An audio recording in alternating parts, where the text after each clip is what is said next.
I've been spending a lot of time talking about Florida, but the end of this hour, polls will close in Alaska. We're watching the primary for what we expect to be a very competitive Senate seat. Senator Dan Sullivan is seeking a third term, but he's being challenged by the former Democratic member of Congress, Mary Peltola, as well as another Republican whose name, interestingly enough, because it's a long list, is Daniel Sullivan.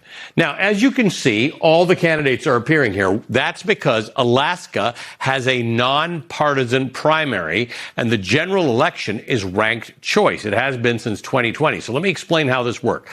Tonight, all 16 candidates in the Alaska Senate race appear on the very same ballot. Voters choose one candidate. The top 4 vote getters from tonight are going to enter the November general election, where voters will then rank them 1 through 4. The first choice candidate, the first choice votes for each candidate are then tabulated, and if a candidate receives 50% of the vote in the first round, they win and the election's over.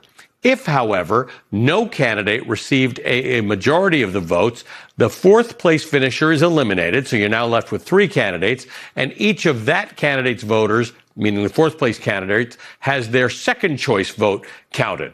Those are added to the totals of the top 3 candidates, and they're tabulated again. After that, the third place finisher is eliminated, and the next choice of each of their voters is added to the vote totals of the top 2 candidates. And once those votes are reallocated, they're counted up again. At that point, one candidate will have received a majority of the votes, and that's the person who's declared the winner. Lots of actually interesting reasons why this might be a better voting system than the one most Americans use. Now, here's the interesting thing. Dan Sullivan's the sitting senator. Mary Peltola won the first ranked choice general election that was held in Alaska when she won the state's one at-large House district. So this is already home to a unique political culture. Alaska now employs a unique electoral system. Even before ranked choice voting, this was a state where a senator, including one named Lisa Murkowski, could win an election via a write-in campaign. And in Trump's Republican Party, she's survived as someone who often votes against Donald Trump. So both literally and figuratively, the national climate of what Alaskans call the lower 48 simply doesn't hold in that state. So Mary Peltola is hoping that she can flip this seat with an Alaska-focused campaign, including the slogan, Fish, Family, and Freedom. Joining me now is Nathaniel Herz, executive editor of the Anchorage Press. Nathaniel, welcome. I want you to just evaluate what I just said to everybody, because I think for most Americans that seems very uncommon, these two complexities with Alaska's election system. But is that pretty much accurate?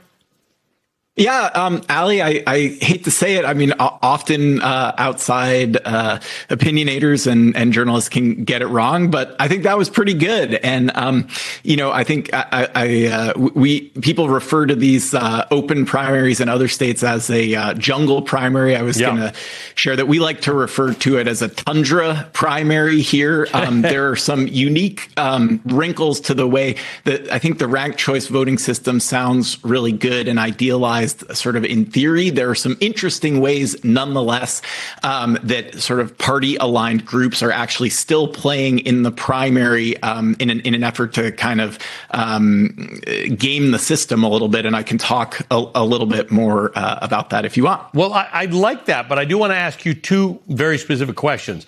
The one thing those of us who don't use ranked choice, although in New York City we do, one thing that people don't realize about it is there's an argument that it makes the whole operation more civil, right? Because you want people, if they aren't voting for you as their first choice, you want them to make you their second choice. Does it have the effect of making elections more civil?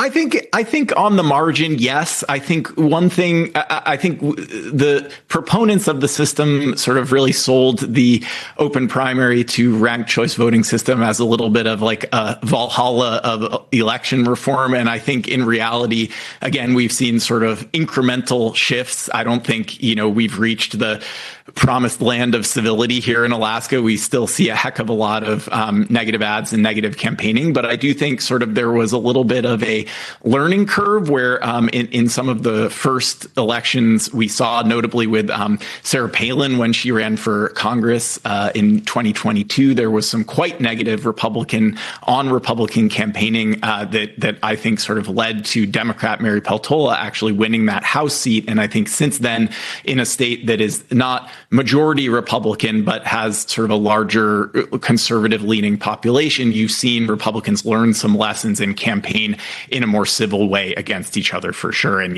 you're seeing that, I think, not so much in this U.S. Senate race, but in a wide open gubernatorial election we've got with 17 candidates this time around. Can you give us a quick primer in about a minute about Dan Sullivan versus Dan Sullivan? Yeah, this was a plot twist that I think no one really saw coming this year. But there's more than two Dan Sullivans in Alaska. We actually previously in 2014, I believe, had another Dan Sullivan, the former mayor of Anchorage, running for U.S. Senate against Dan Sullivan, who is now the incumbent Republican.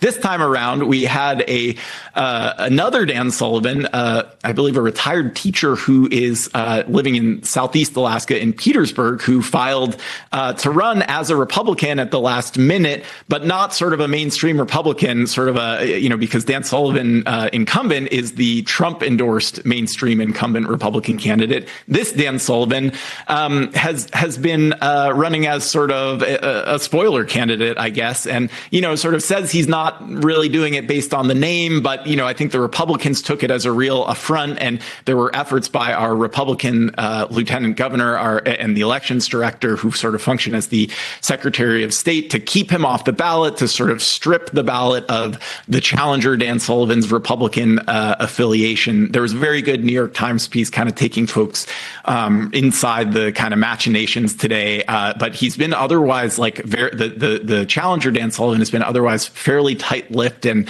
hard to kind of extract much from. So it's a little bit of a mystery, but we expect that he probably will advance to the general election ballot and likely pull at least some votes from the incumbent Republican senator.